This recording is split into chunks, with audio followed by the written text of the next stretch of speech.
Hey there, I'm Gabe. And I'm Johnny. And he is not Zelda. Do people still think that? I don't know, better safe than sorry, I guess. Well, if you play video games, you probably came across some Zelda title in your life. And maybe you're even a big fan of the series like us. But chances are, most of you there never really played the original one, or never got much farther than the first dungeon. So we decided to talk about one of the games that changed video game history. We've been through some simple stories before, but this one is real concise, so let's read along, shall we? Many years ago, Prince Darkness Ganon stole one of the Triforce with power. Princess Zelda had one of the Triforce with wisdom. She divided it into 8 units to hide it from Ganon before she was captured. Go find the 8 units link to save her. Holy Hylia, this translation is horrible. Though, to be fair, the latest re-releases did improve this text a bit. And now there's a list of every single item you can acquire in the game. Okay, so it's basically the same plot of half the Zelda games released for the next 35 years then. I mean, why change perfection, right?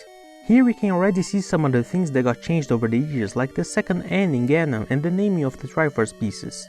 The only other line of story you got in the game is right at the ending when, spoilers, you save Zelda, and she tells you the land's safe or something.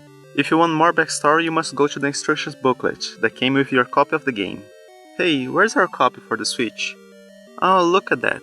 Nintendo themselves have the booklets in PDF of a bunch of old games on their own website. Here, I'll leave the links in the description for you.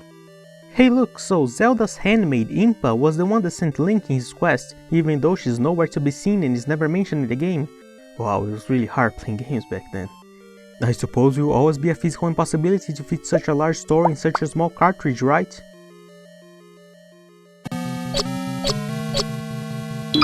Anyway, the focus at this point wasn't the lore that expanded in later titles and became beloved by many. It's the experience to be thrown in a world with little guidance and set out to explore it. You get the sword at the beginning if you want, and take a peek on any direction and go towards the unknown. Then you probably die miserably, restart from your parting point and try again. That's why I gave up on this game so many times in the past. This is Dark Souls before Dark Souls. Playing now with more experience, we can get by. But I have to commend the kids from the 80s who actually fought Ganon.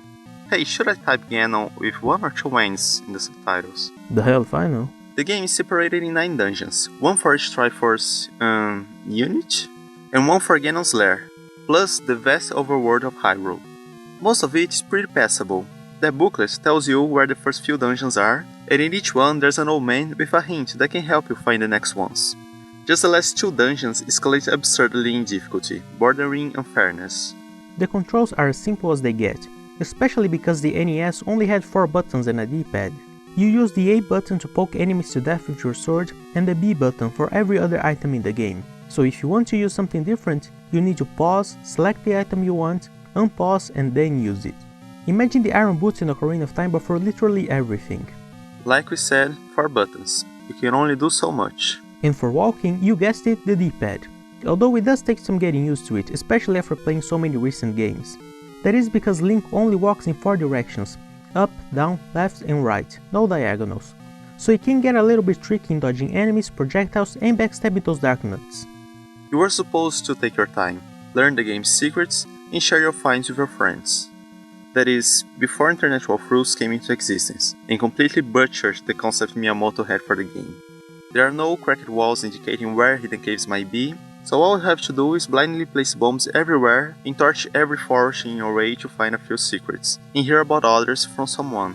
It's also great to see that many of the items we find even in recent Zeldas were already present back in 1986, like the boomerangs, bombs, bow and arrow, fairies, power bracelet, map, compass and key for the dungeons, heart containers, even a magical instrument, and the 3 levels of armor that change the color of your clothes. The visuals are nice, but why I've grown to love them? When trying to be impartial, maybe they are quite simplistic, even when compared with some other games of the time. I mean, Mario looks more like Mario than Link looks like Link.